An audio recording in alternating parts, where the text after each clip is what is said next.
Hi guys, this is Alicia with Good Morning Sunshine. So today I had 4 lectures, but as you all know, I haven't been talking about bacteriology, so 2 were bacteriology, so I won't be talking about those.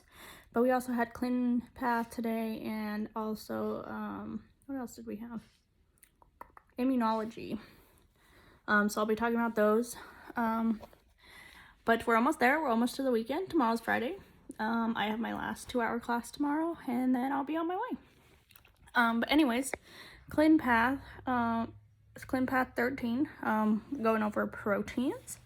So we're going to go over some basic definitions.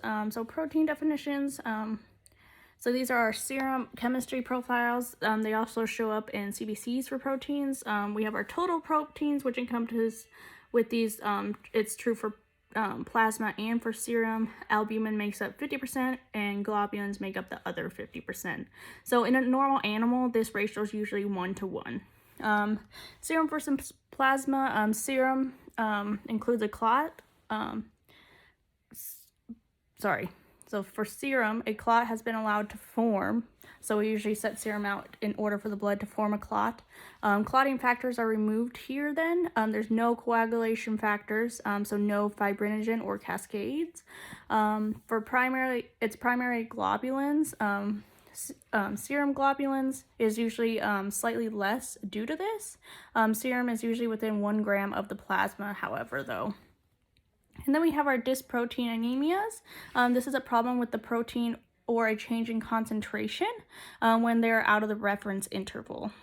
So we have selective versus pan. So selective is just one protein has been changed, so either the albumin or the globulin, and pan is if both have been changed, so that's a change in albumin and also a change in globulins.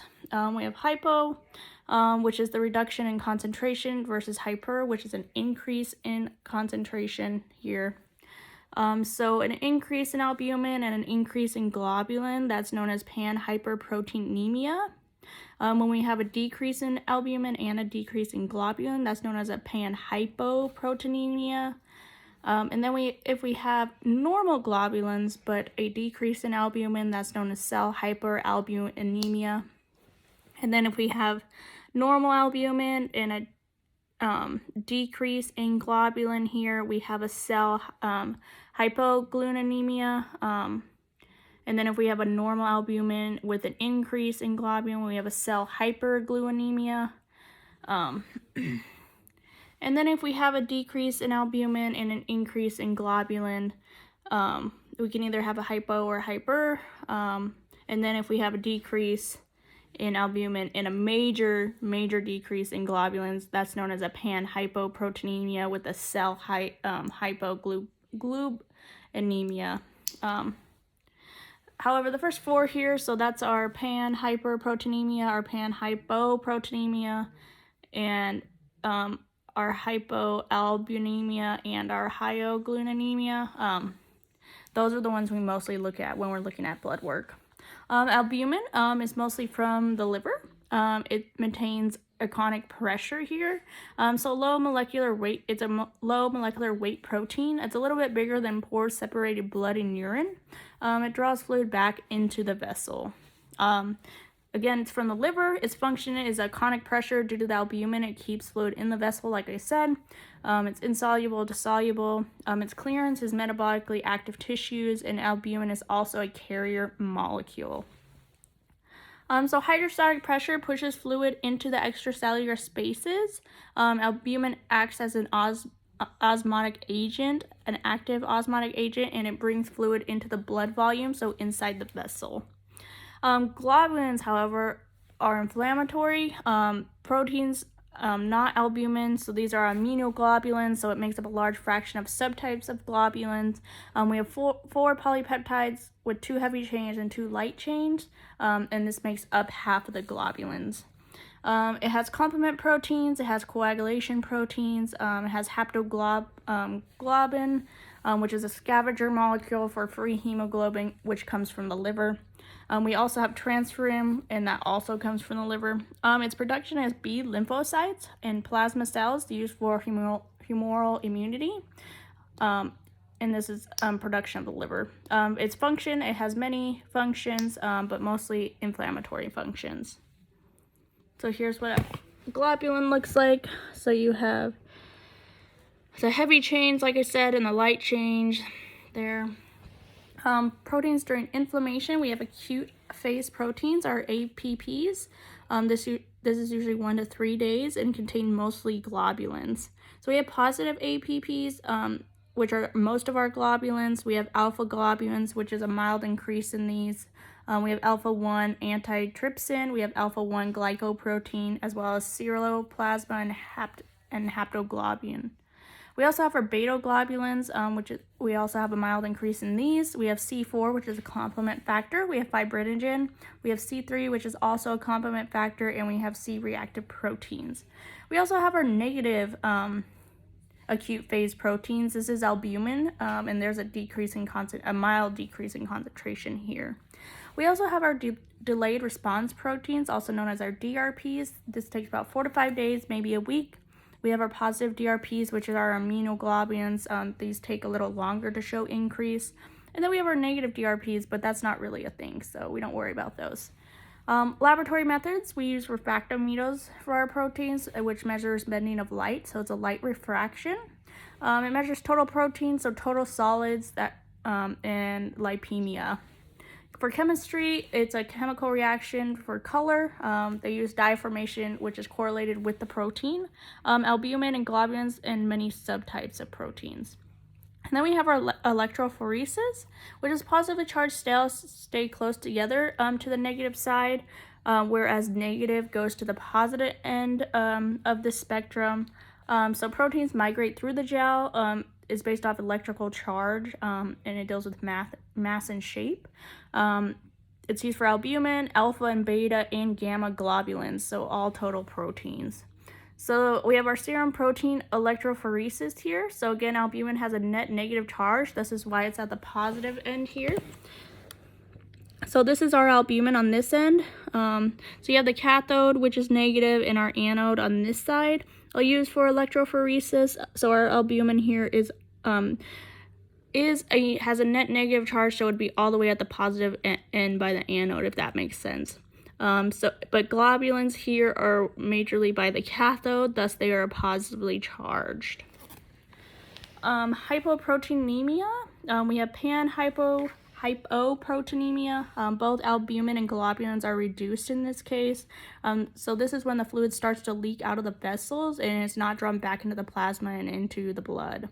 In severe cases, this leads to edema, which means low econic pressure. It also leads to hemorrhage, so regenerative anemia, and also protein-losing enteropathy, also known as PLE. This is intestinal tract is leaking. We also have selective hypoalbuminemia. This is caused by inflammation, so negative acute phase protein. Protein-losing nephropathy, also known as PLN, so the glomerulus is leaking in this case, so the loss of albumin here, and probably losing antithrombin 3. This also leads to liver failure, and in extreme cases, starvation. And then we have our selective hypoglobulinemia. This is the failure of transfer, also known as FPT. It's usually in newborn, large animals, and it's the reduced levels of globulins. Our hyperproteinemia, our pan-hyperproteinemia, both, again, albumin and globulins are increased due to dehydration. And then we have select hyperalbuminemia, which is globulins are normal with albumin high. But this is usually really unusual to see, and is usually caused by dehydration. And then we have our selective hyperglubinemia. So this is the inflammation of IL-6 acute phase proteins go up in this case, so alpha and betas. And then we have B-cell lymphoma here and plasma cell neoplasia. We would see round cells and far more plasma cells in the bone marrow sample, which would look like this. And then our serum protein electrophoresis for this one. So our albumin, again, for the polyclonal gammopathy is on this side, so you see it at the positive end there. These are normal, and same for the monoclonal. These are both normal here. And I'm going to show you not normal ones. So the one below is a polyclonal, which is due to inflammation. monoclonal is usually a neoplastic cause. Polyclonal is the increase in plasma protein and high globulin. So peaks in globulin region here, as you can see, so the increase in beta and alpha and the gammas. So this is an abnormal one. So we have our albumin, which is okay, but you can see the globulins in this case have changed. So that's why I said there's an increase in beta and alpha and gamma globulins here.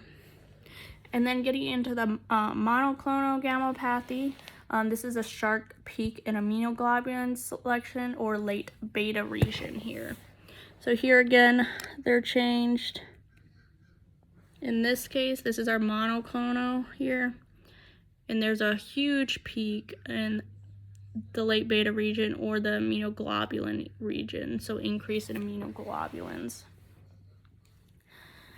And then we got into our cases, but I'm not gonna go over those with you because they're really hard to see. So that was the end of our ClinPath lecture, and then we got into Immunology 6, which is vaccines. Our objectives for these are to differentiate between passive versus active immunization and understand the benefits and shortcomings of each type. We want to understand the differences between the type of vaccines and the advantages and disadvantages of each. And we want to understand the common causes of vaccine failure. And understand the adverse consequences of vaccination. So terminology, what is a vaccination? It's an introduction of a compound into the body to stimulate an immune response to a specific disease. And then what is immunization? It's the process by which a person becomes protected against a disease through vaccination.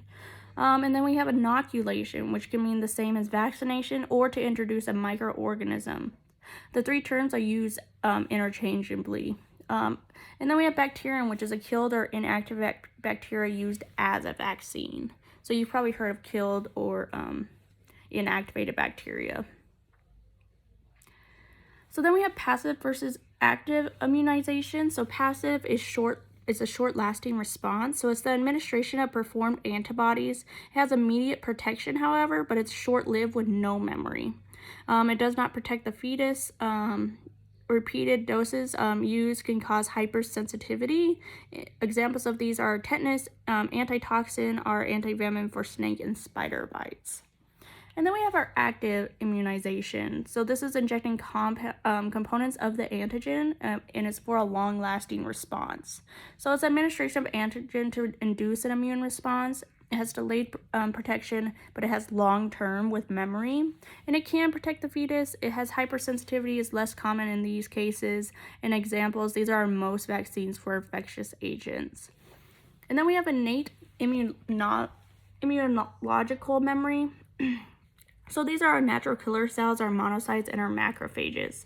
So training is with repeated exposure to pathogens. It has increased reactivity. These are our pathogenic ones, and then we have our decreased reactivity. These are benign usually.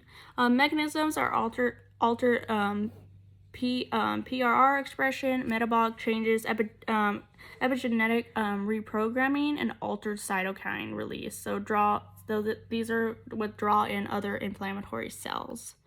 This is a reason why we use adjuvants. Adjuvants are chemicals or microscopic components or proteins used to enhance the immune response to antigens in a vaccine. So with this, an adjuvant you use with the vaccine. It's a pure antigen with no response. An antigen with the adjuvant, however, has a more vigorous response to an antigen. Its mechanism is to enhance antigen presentation, to improve antigen stability, and act as immunomodulators. It has some associated with adverse effects, however. So we have acquired immunologic memory, which migrates to the lymph node, and then we have our helper T cells. We have a Th1 cell-mediated response, so our cytotoxic T cells, or we have our Th2 humoral response, which I've talked about this in many of our lectures. Same diagram here. So again, it gets shown here. We have a Th response here. It either chooses to do a humoral response with our Th2, or our Th1 is our cell-mediated response. And then from here, for our Th1 response, we have cytotoxic T cells. And then for our Th2 response, we use our humoral with our B cells here. We have immunological memory, which is a lot stronger for second administration. This having to do with memory cells, like I said. An adjuvant makes the vaccine more cost-effective, so fewer doses are required. Effective innate immune signals, including danger signals. It has good immunomodulatory capacity. It has high specific antibody production. It has antigen-specific clonal expansion. It has the generation of cytotoxic T cells. It has long-lasting adaptive immune response, and it makes an antigen more potent, so less doses required in these cases when you use a vaccine with an adjuvant. And then again, for our memory, this is why we need boosters vaccines, because we have stored memory. I would like to show you this, but our stored memory stays for a long time. So when we're introduced to a pathogen, we have cells called our memory cells that remember seeing this antigen. So it knows what to do next time when this antigen comes back in. The ideal vaccine is inexpensive to produce, so we produce it in max quantities. It's consistent between batches. It's stable without refrigeration. It has long shelf life. It is effective, so it evokes an appropriate Th1 or Th2 immune response.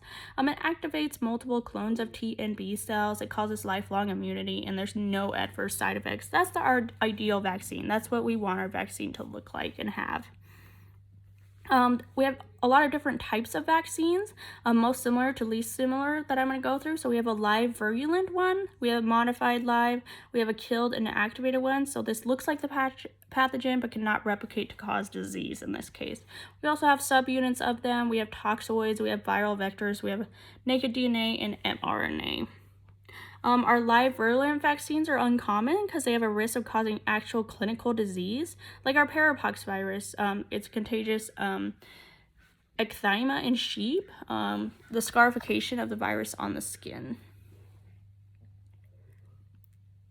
We have our modified live vaccines.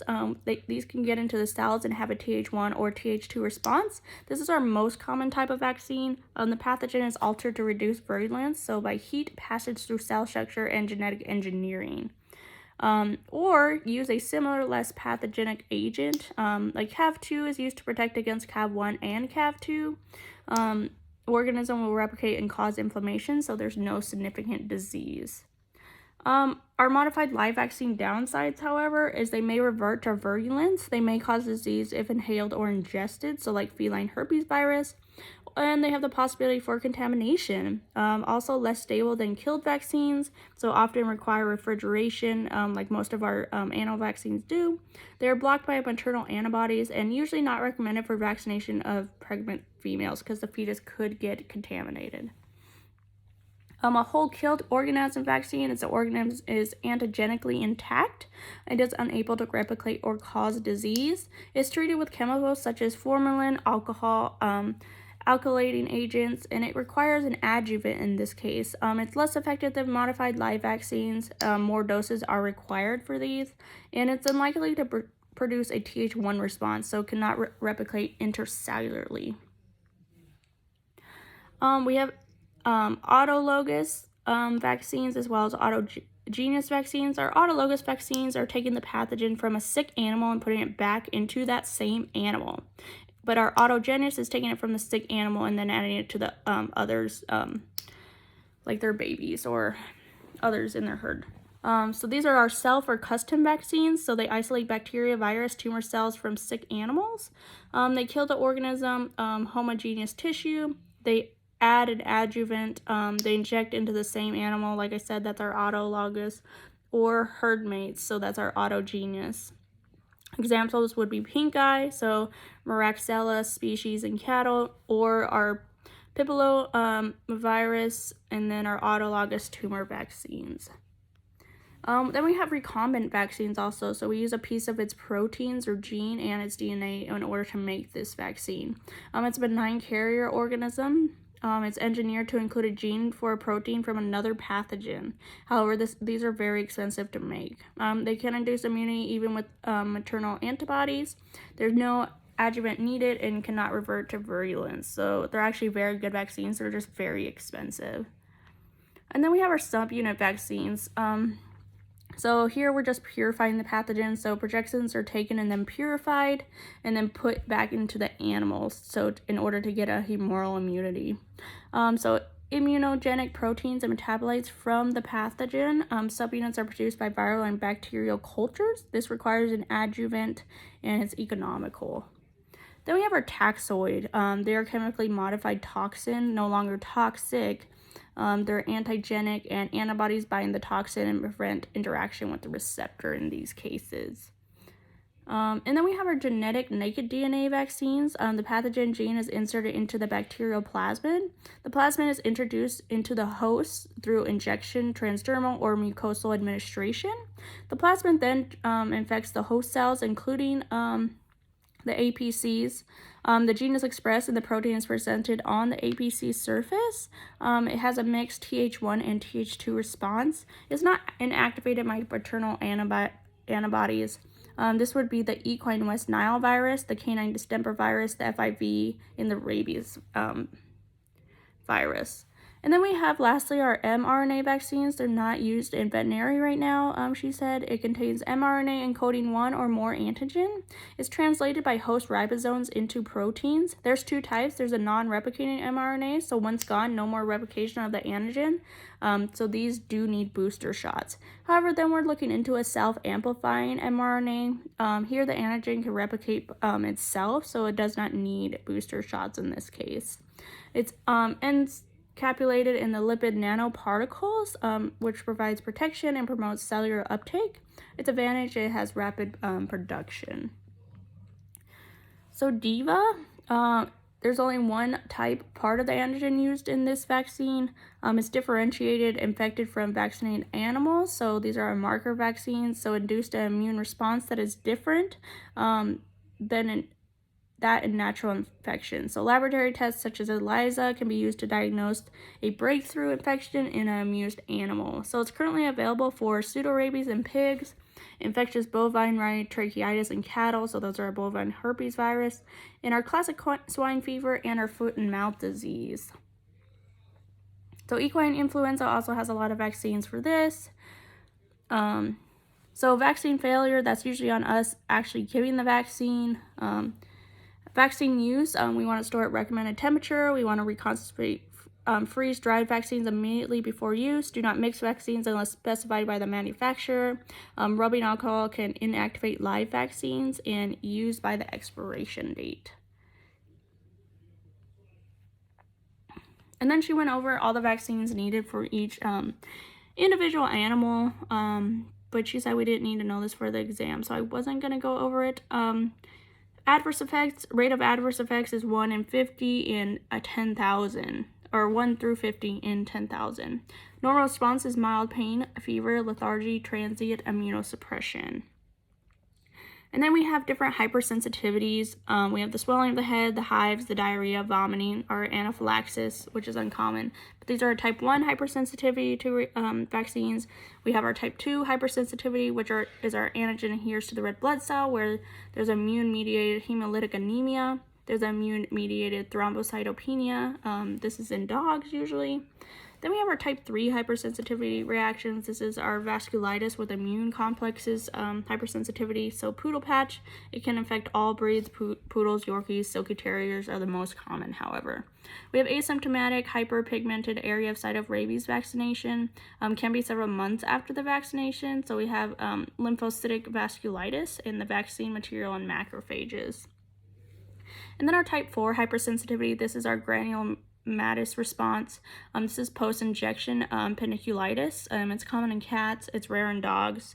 It has central necrosis and may progress to sarcomas. Injection site sarcomas are rare. They're up to 10 years after the vaccination. So aggressive mesenchymal tumor, so macrophages with vaccine material, peripheral lymph node aggregates. It's possible associated with chronic inflammation. Genetic predisposition is suspected, and it's associated with our rabies vaccine, our FELV vaccine, our microchip, and long-acting antibiotic or steroid injections. And then we want to report a suspected adverse reaction. So we want to contact the vaccine manufacturer in this case and contact the USDA Center for Veterinary Biologics. And that was the end of that lecture. And then we had, also we had bacteriology lab, which was pretty cool. We're in our gram-negatives now. So we were looking at blood agar plates, our McConkey plates, and different other plates. And then looking at them, all this bacteria under microscopes. So that was pretty cool too. But yeah, I'm definitely going to the Texas Roadhouse tonight, so that's gonna be really good. And then I have to finish packing. But I love you guys, and we're almost to the weekend, so just bear through tomorrow, and we'll be there.